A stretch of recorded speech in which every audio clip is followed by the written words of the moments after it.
السلام علیکم ورحمۃ اللہ وبرکاتہ نحمدہ ونصلی علی رسولہ الکریم اما بعد فاعوذ باللہ من الشیطان الرجیم بسم اللہ الرحمن الرحیم ومن احسن قولا ممن دعا الی اللہ وعمل صالحا وقال اننی من المسلمین۔ اور اس سے بہتر کس کی بات ہوگی جس نے لوگوں کو اللہ کی طرف بلایا اور خود بھی اچھے کام کیے اور کہا بے شک میں بھی فرما برداروں میں سے ہوں۔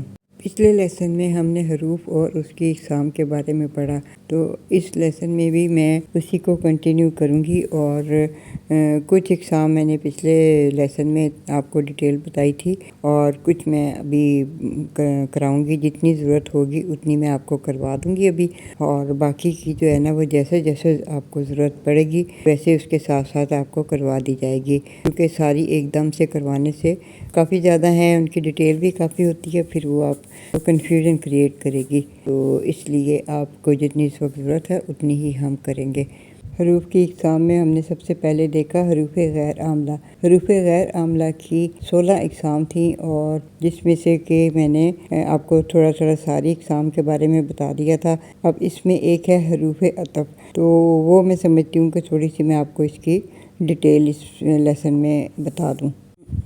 آئیے دیکھتے ہیں حروف عطف کیا ہے۔ عطف کا لفظی معنی ہے پھیرنا، موڑنا یا گھمانا۔ قواعد کے مطابق واو اور وغیرہ کے ذریعے ایک کلمے کو دوسرے کلمے کے ساتھ ملانا یا ایک حکم میں شامل کرنا عطف کہلاتا ہے۔ وہ حروف جو کلمات کو ملانے کا کام کرتے ہیں وہ حروف عطف کہلاتے ہیں۔ مثلاً خبز و ماء، روٹی اور پانی۔ العادل او ظالم، عادل یا ظالم۔ جس پر عطف کیا جاتا ہے اس کو معطوف علیہ کہتے ہیں، اور جس کا عطف کرتے ہیں وہ معطوف کہلاتا ہے۔ معطوف حرف عطف کے بعد آتا ہے اور معطوف علیہ حرف عطف سے پہلے آتا ہے۔ تو حرف عطف جو ہے، دوبارہ میں ریپیٹ کر دیتی ہوں، ایسا حرف ہے دو یا دو سے زیادہ جملوں کو یا اسموں کو ملائے۔ جیسے ایک اسم ہے اور اس کے ساتھ ہم ایک حرف عطف ملاتے ہیں اور اس کے بعد پھر ایک دوسرا اسم ساتھ میں لگاتے ہیں، تو وہ جو پہلا اسم ہوتا ہے جو حرف عطف سے پہلے آتا ہے اس کو معطوف علیہ کہتے ہیں، اور جو اسم حرف عطف کے بعد آتا ہے اس کو معطوف کہتے ہیں۔ اور یہ تینوں یعنی کہ دونوں اسم اور حرف عطف یہ تینوں مل کر مرکب عطفی بناتے ہیں۔ جیسے خبز و ماء کی مثال ہم لیتے ہیں، اس میں خبز جو ہے وہ حرف عطف سے پہلے آیا ہے تو وہ معطوف علیہ ہوا، اور حرف عطف او ہوگا اور معطوف جو ہے وہ ماء ہوگا، اور یہ تینوں ملا کے مرکب عطفی بنا رہے ہیں۔ معطوف جو ہے وہ چاروں چیزوں میں معطوف علیہ کے تابع ہوتا ہے۔ جیسا کہ ہم نے جانا کہ حرف عطف سے مراد وہ حروف ہیں جو اسماء، افعال اور جملوں کو ملانے کے لیے استعمال ہوتے ہیں۔ حروف عطف مندرجہ ذیل ہیں۔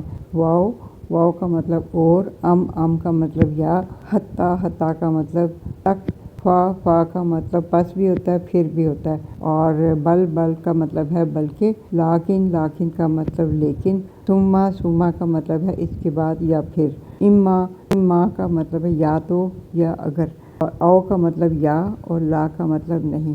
دو اسم جو ایک ہی معاملے سے تعلق رکھتے ہیں اور ان کے درمیان حرف عطف موجود ہو تو یہ مرکب عطفی کہلاتا ہے۔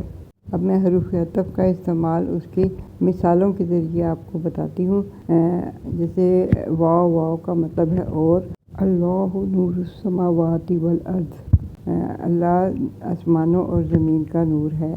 ام کا مطلب ہے یا، ام یقولون افتراہ، یا وہ کہتے ہیں جھوٹی بات۔ حتی کا مطلب ہے تک، حتی زرتم المقابر، یہاں تک کہ تم نے قبریں جا دیکھیں۔ فا کا مطلب ہے پس، فسواہن سبع سماوات، پس اس نے ان کو بنایا 7 آسمان۔ بل کا مطلب ہے بلکہ، بل اللہ مولاکم، بلکہ اللہ تمہارا مولا ہے۔ لاکن کا مطلب ہے لیکن، ولیکن اکثر الناس لا یعلمون، اور لیکن اکثر لوگ نہیں جانتے۔ ثم کا مطلب پھر، ثم کلا سوف تعلمون، پھر ہرگز نہیں تم جلد ہی جان لو گے۔ اما کا مطلب ہے اگر، انا ہدیناہ السبیل اما شاکرا او اما کفورا، بے شک ہم نے ہدایت دی اس کو راستے کی، وہ شکر گزار ہو یا پھر وہ ناشکرا۔ او کا مطلب یا او ما ملکت ایمانہم، یا وہ جن کے مالک ان کے دائنی ہاتھ ہیں۔ لا کا مطلب ہے نہیں۔ اضرب زیدن لا عمرن، زید کو مارو نہ عمر کو۔ اب ہم حروف عطف کے بارے میں تھوڑی سی اور تفصیل دیکھتے ہیں، تو اس سے ہمیں یہ پتہ چلے گا کہ ان کا استعمال جملے میں اور کن کن چیزوں کا انکشاف کرتا ہے۔ جیسے واؤ کا مطلب جیسے ہم نے دیکھا اور، تو یہ مطلق جمع کے لیے استعمال ہوتا ہے، یعنی کہ سب کے لیے۔ اس سے ترتیب یا مہلت نہیں معلوم ہوتی، جیسے کہ جاءنی سعید و خالد، یعنی چاہے دونوں ایک ساتھ آئے ہوں یا ایک دوسرے کے فوراً بعد آئے ہوں یا کچھ دیر کے بعد آئے ہوں، تو یہ نہیں پتہ چلتا، بس یہ ہے کہ سعید اور خالد آئے۔ فا کا مطلب پس کا مطلب یہ ترتیب کے لیے ہے، اس میں مہلت نہیں ہوتی، جیسے قام زید فامر، یہ اس وقت کہیں گے جب عمر اور زید کے فوراً بعد کھڑا ہوا ہو۔ اور پھر ہے سما کا مطلب پھر ترتیب کے لیے ہے، لیکن اس میں مہلت ہوتی ہے، جیسے داخلہ زید ثم بکر، اس وقت کہیں گے جب کہ بکر زید سے کچھ دیر کے بعد داخل ہو۔ حتی کا مطلب ہے تک، ترتیب اور مہلت میں ثم کی طرح ہے، اس کی مہلت ثم کی مہلت سے کم ہوتی ہے، اور اس کے لیے شرط ہے کہ معطوف علیہ میں داخل ہو، جیسے مات الناس حتی انبیاء کے وفات پائی لوگوں نے، یہاں تک کہ انبیاء نے بھی۔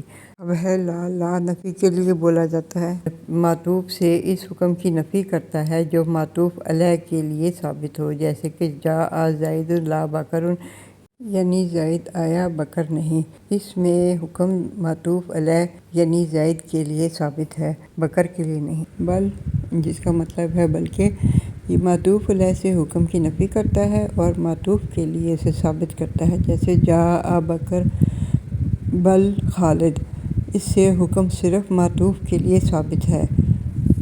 پھر ہے لیکن، یہ اس کا مطلب ہے لیکن، یہ استدراک یعنی کہ کسی چیز کا ادراک کرنا، سمجھنا، اور اس سے پہلے یا اس کے بعد نفی لازم ہے، جیسے ما جاءنی زید لیکن جاء قام بکر۔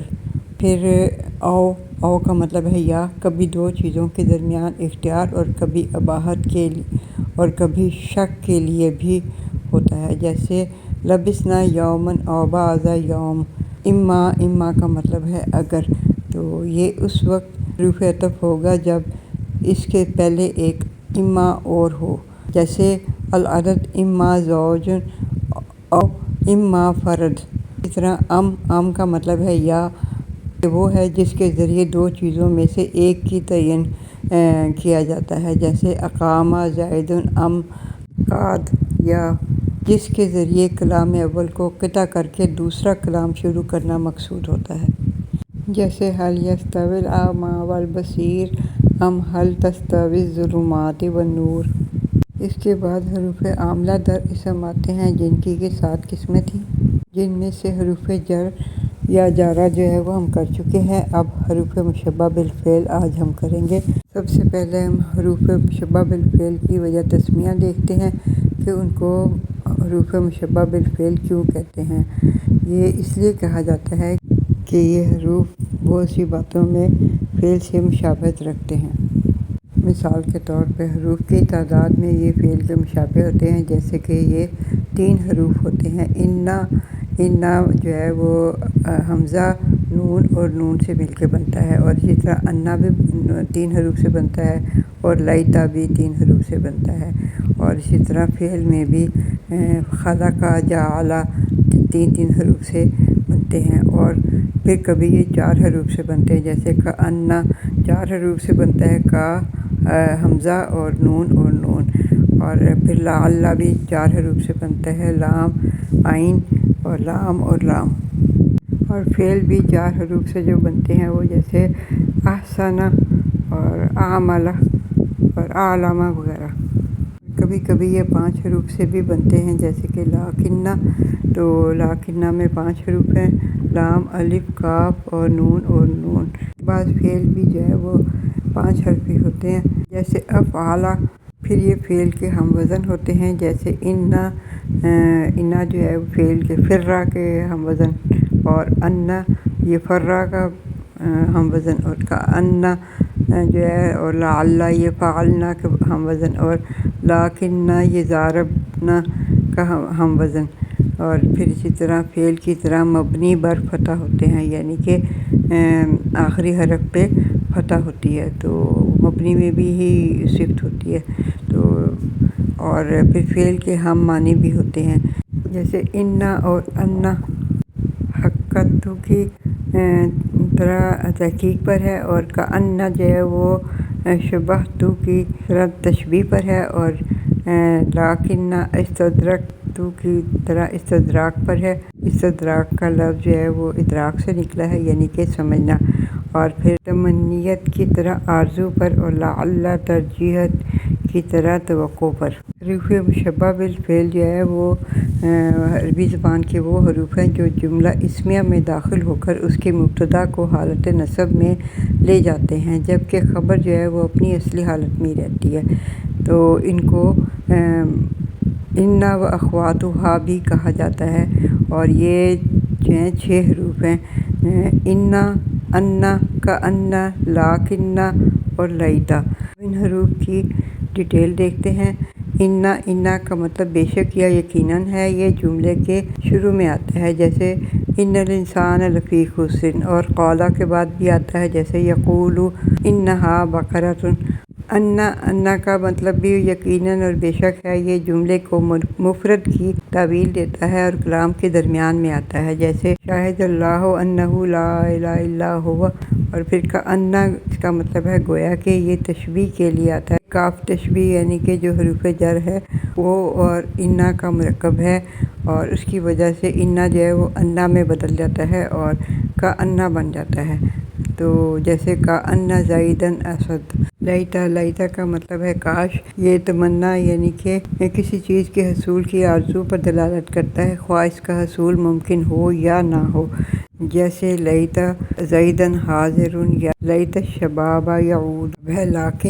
لیکن کا مطلب ہے لیکن، یہ استدراک یعنی کلام کے سائقیہ سے پیدا ہونے والے وہم کو دور کرنے کے لیے ہے، جیسے غاب زید لیکن اخاہ حاضر۔ اور پھر لعل ہے، لعل کا مطلب بھی لیکن ہے، کئی جگہ پہ شاید بھی ہوتا ہے، اور یہ ترجیح یعنی کہ کسی چیز کے حصول کی توقع پر دلالت کرتا ہے، اور اس کا تعلق صرف ممکن چیزوں سے ہوتا ہے، جیسے لعل اللہ یرحمنا۔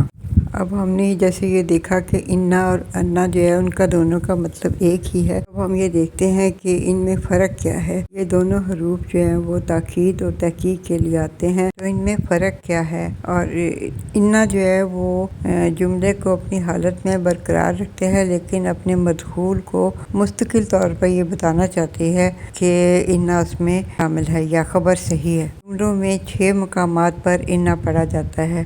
یہ دیکھتے ہیں کہ وہ کون سے مقامات ہیں جن پہ انا پڑھا جاتا ہے۔ سب سے پہلے تو یہ جملے کے شروع میں پڑھا جاتا ہے، جیسے ان اللہ مع الصابرین، ان اللہ غفور الرحیم۔ پھر قول یا اس سے مشتق لفظ کے بعد پڑھا جاتا ہے، جیسے قول انہ، اور یقول انہا بقرۃ اسم موصول کے ساتھ، جیسے ان الذین فرقوا ما جاء الذی انہ ذہب۔ پھر عالمہ اور شاہدہ یا اس سے مشتق لفظ کے بعد جبکہ خبر پر لام ہو، جیسے اعلم وانہ لعالم، اور جواب قسم کے شروع میں، جیسے واللہ انک جواد، اور حرف تنبیہ اور حیث کے بعد ان زیدن عالم، اور جلست حیث ان۔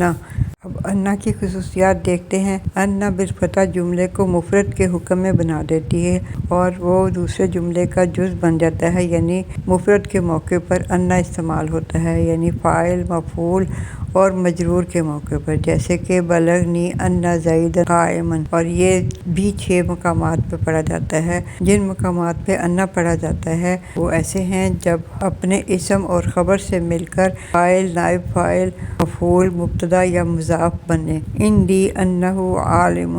پھر عالمہ اور شاہدہ سے مشتق لفظ کے بعد جبکہ خبر پر لام نہ ہو، اشہد ان بکرن عالم، پھر حرف جر کے بعد اکرمتہ لانہ عالم، پھر ظن اور یظن باب کے بعد وظنوا انہم مانعتہم حصونہم اور درمیان کلام میں شاہد اللہ انہ لا الہ الا ہوا، پھر لو یا لولا کے بعد فلولا انہ کان من المسبحین، پھر لو ان عندنا ذکرا من الاولین۔ ہمارا آج کا لیسن یہیں تک تھا۔ وآخر دعوانا ان الحمد للہ رب العالمین، والصلاۃ والسلام علی اشرف الانبیاء والمرسلین سیدنا محمد وعلی آلہ وصحبہ اجمعین۔